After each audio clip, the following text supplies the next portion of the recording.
Fala galera, aqui é o Paulo Aragão falando, sejam todos bem-vindos ao Giro Bitcoin, seu podcast diário que vai te informar no menor tempo possível sobre as últimas notícias que agitaram o mercado cripto mundial. Para começar o episódio de hoje, dia 8 de janeiro de 2025, o Bitcoin e o mercado cripto, de uma forma geral, está em queda. No momento de gravação desse episódio, cada unidade do Bitcoin está custando aproximadamente 95 mil dólares americanos, com uma desvalorização nas últimas 24 horas superior a 5%. Já o Ether também está experimentando uma forte desvalorização de aproximadamente 7,6% e nesse momento cada unidade está cotada em aproximadamente 3.350 dólares americanos. Essa queda tem sido vista por quase todo o mercado cripto. Ali dentro do top 10 a gente vê, por exemplo, a Solana caindo quase 8%, a Dogecoin caindo mais de 10%, a Cardano caindo mais de 14%. Então essa queda tem sido vista por todo o mercado cripto e ao longo do episódio de hoje a gente vai debater um pouquinho mais sobre os principais motivos dessa queda, que não tem sido vista apenas pelo mercado cripto, mas inclusive pelo mercado de stocks, o mercado de ação tradicional dos Estados Unidos também está em queda. Então a gente vai debater um pouquinho mais ao longo do episódio de hoje. Mas apesar dessa queda vista de ontem para hoje no mercado cripto, os ETFs de Bitcoin Spot tiveram, de forma surpreendente, na minha opinião, um dia positivo, tiveram surpreendentemente inflow, tiveram surpreendentemente entrada.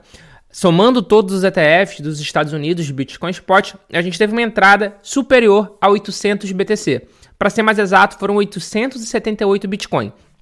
Naturalmente, o da BlackRock liderou, com 6.151 BTC de entrada, e diversos outros tiveram saída. O da Fidelity teve saída, o da Grayscale, o da Arc21 Shares, o da Bitwise, mas de qualquer forma, o saldo final dos ETFs de Bitcoin Spot foi positivo. Me surpreendeu bastante, sendo bem sincero com vocês, justamente por causa dessa questão que levou à queda do mercado financeiro de uma forma geral, e eu vou acompanhar de perto o dia de hoje para poder trazer aqui para vocês ao longo do dia de amanhã. Porque eu acredito que dia 8 de janeiro, a gente pode ter um outflow, a gente pode ter uma saída justamente por causa desses dados macroeconômicos que a gente vai debater mais ao longo do episódio. E se os ETFs de Bitcoin Spot conseguiram se segurar e tiveram um inflow, o mesmo a gente não pode falar dos ETFs de Ether Spot. No dia de ontem a gente teve uma saída forte, uma saída de aproximadamente 23.550 unidades de ETH, o que em dólar americano significa 86,8 milhões de dólares. Saída esperada, levando em consideração justamente os dados macroeconômicos que a gente vai debater um pouquinho mais agora. Dando continuidade ao episódio de hoje, justamente debatendo sobre essa questão macroeconômica que ocasionou uma queda de todo o mercado financeiro de uma forma geral, foram dados, entre aspas, negativos da economia norte-americana. E por que eu estou falando entre aspas? Porque, na verdade, foi um dado positivo, numa primeira análise, que pode gerar uma inflação, que é um dado negativo. E esse dado positivo foi um aumento do número de vagas de emprego criada. Teve mais emprego criado do que o imaginado inicialmente. E com isso, mostrou que a economia ainda está muito aquecida, o que pode gerar um aumento da inflação, o que pode fazer com que a taxa de juros não seja cortada pelo Fed ao longo desse ano de 2025. E você sabe, quando tem uma maior taxa de juros, naturalmente a renda variável tem uma queda, porque a renda fixa fica muito interessante. Então, esse foi esse foi o catalisador dessa queda que a gente está vendo em todo o mercado financeiro. Foram dados divulgados pelos Estados Unidos que falaram que antes das 7,8 milhões de vagas de emprego que foram abertas em outubro e 7,7 milhões que eram projetadas para dezembro, foram abertas 8,1 milhões. Ou seja, abriu mais vaga de emprego do que era previsto, do que era projetado. Que isso mostra que a economia ainda está muito aquecida, o que ainda vai mostrar que provavelmente o Banco Central americano, o Fed, vai ter que segurar na questão de corte de taxa de juros para que não tenha inflação na economia americana. Então isso fez com que todo o mercado financeiro tivesse uma queda ao longo do dia de ontem, e não seria diferente no mercado cripto.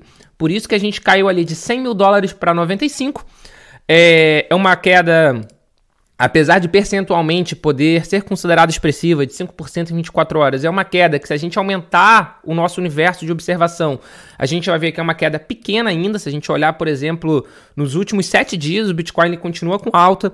Se a gente olhar os últimos 60 dias, o Bitcoin ainda continua com uma alta expressiva. Se olhar o último ano, então nem se fala.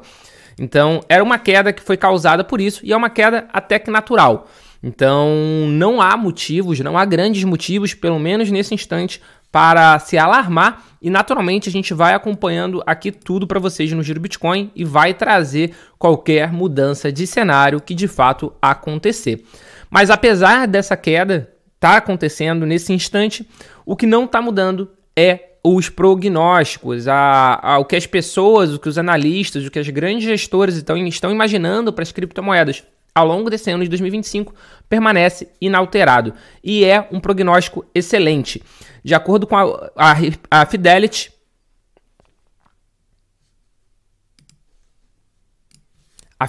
uma grande gestora de capital, divulgou um reporte falando o que eles esperam para o mercado nesse ano de 2025. E eles esperam que países comecem a adicionar Bitcoin em reservas estratégicas nacionais ao longo desse ano. Abre aspas, antecipamos que mais nações, bancos centrais, fundos soberanos e tesouros governamentais buscarão estabelecer posições estratégicas em Bitcoin, disse o analista de pesquisa da Fidelity Digital Assets, o Matt Hogan, no relatório da empresa de 7 de janeiro, intitulado 2025 Look Ahead. Ele ainda acrescentou que essas entidades podem tomar nota do modelo empregado por Butão e El Salvador e dos retornos substanciais que conseguiram obter em um período relativamente curto. Ele ainda colocou os principais países que possuem Bitcoin, que é Estados Unidos, China, Reino Unido, Ucrânia, Butão e El Salvador. Vale ressaltar que United States, isso dos Estados Unidos, foi de Bitcoin apreendido, assim como o Reino Unido. A China, ninguém tem muita certeza da quantidade que eles têm. E a Ucrânia também, ninguém tem certeza se eles continuam com essa posse toda de Bitcoin ou se eles chegaram a queimar por causa da questão da guerra contra a Rússia. Mas agora, Butão e El Salvador, por exemplo, são dois grandes expoentes nesse mercado. El Salvador compra 1 Bitcoin por dia e aceita Bitcoin como uma moeda de curso livre. E Butão está minerando Bitcoin. É esperado que esse ano mais países adotem o Bitcoin como parte da reserva estratégica. E essa, inclusive, foi uma das previsões que eu fiz num vídeo que foi divulgado lá no canal do YouTube do Cointelegraph Brasil. Mas na minha conta eu tinha desconsiderado, por exemplo, os Estados Unidos, eu tinha desconsiderado a China e UK, justamente por causa dessas questões, porque foram Bitcoins apreendidos que a ideia não é necessariamente holdar. É claro que com o Donald Trump eleito nos Estados Unidos, provavelmente esse Bitcoin vai ser convertido em hold e a ideia deles também é comprar Bitcoin diariamente para reserva estratégica. Mas isso é totalmente diferente de apreender o Bitcoin e ficar segurando um tempo para poder vender, que foi o que a Alemanha fez ao longo do ano de 2024. Mas de qualquer forma, essa previsão da Fidelity, ela é quase que uma previsão autoconcretizável já, porque a gente tem visto diversos países já falando sobre o Bitcoin. E o Banco Nacional Tcheco analisa a possibilidade de incluir o Bitcoin em sua estratégia de reservas internacionais. A iniciativa reflete o interesse crescente de instituições financeiras em diversificar seus ativos com criptomoedas. O governador da instituição destacou a necessidade de adaptação às tendências globais e a modernização do sistema financeiro. Ele reconheceu o potencial do Bitcoin como ferramenta para fortalecer a economia. Então a gente tem aqui o Banco Nacional Tcheco fazendo essa avaliação. A gente vai ter uma votação popular na Suíça para mudar a Constituição, para colocar o Bitcoin ao lado do ouro como reserva estratégica. A gente teve diversos governantes recentemente falando também sobre o poder do Bitcoin sobre outras moedas como uma proteção de inflação. Então está cada vez mais claro que o Bitcoin vai sim ser avaliado por diversos países como uma forma de proteção a justamente a inflação, que foi algo que fez o mercado financeiro todo ontem cair. E para fechar o Giro Bitcoin de hoje, agora uma notícia do Brasil. A partir de 2025, ou seja, a partir desse ano, uma nova regulamentação estabelecida pela Receita Federal vai impactar a forma como as transferências financeiras realizadas via Pix, entre outras transações, serão fiscalizadas. A partir de agora, transferências superiores a 5 mil para pessoas físicas e 15 mil para pessoas jurídicas deverão ser reportadas à Receita pelas operadoras de cartão de crédito e instituições de pagamento, como aplicativos de pagamento e bancos digitais. Vale ressaltar que não é uma transferência de 5 mil. é movimentação de 5 mil. Então, se você fez um Pix de 2.500 e recebeu um Pix de 2.500, já deu 5 mil, todas as suas transações do semestre vão ser reportadas à Receita. Essa medida, que já está valendo desde o dia 1º de janeiro, faz parte do esforço da Receita Federal para aprimorar o controle sobre as movimentações financeiras no país. A nova regra foi estabelecida pela Instrução Normativa da Receita Federal 2129 de 2024, anunciada em setembro do ano passado, e agora as informações deverão ser enviadas obrigatoriamente via e-financeira, que é o sistema eletrônico da Receita Federal, que faz parte do sistema público de escrituração digital, já utilizado para coleta de dados de contas bancárias, investimentos e previdência privada. Com a mudança, os operadores de cartões de crédito e as instituições de pagamento também terão que prestar essas informações ao fisco, ampliando o escopo da fiscalização.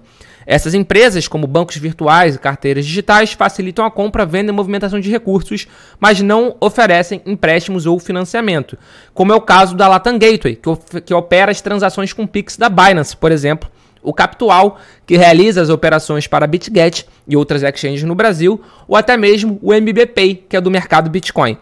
Abre aspas, nós vamos cruzar esses dados com uma série de outros dados para poder focar a nossa energia naquela minoria de contribuintes que apresenta alguma inconsistência. Fecha aspas. Essa declaração foi feita pelo secretário especial da Receita Federal, o Robinson Barreirinhas. O que está bastante claro é que o governo não vai reduzir os seus gastos públicos, o governo não vai diminuir o tamanho da máquina, muito pelo contrário, deve continuar inchando a máquina cada vez mais, e ele vai precisar aumentar a arrecadação ainda mais de alguma maneira. Então ele vai aumentar essa fiscalização, muita gente vai acabar caindo na malha fina, talvez algumas pessoas que nem devessem, que vai ter que justificar e vão conseguir passar ilesas, mas vai gerar dor de cabeça e perda de tempo. Mas, de qualquer forma, o governo vai fazer de tudo para aumentar a arrecadação, porque, afinal de contas, a carreta furacão tem cada vez mais gente subindo na carreta e eles precisam arrecadar mais para poder diminuir o tamanho do déficit. Esse foi o Giro Bitcoin de hoje. Muito obrigado pela sua companhia e a gente já tem um encontro marcado aqui no nosso episódio de amanhã. Valeu!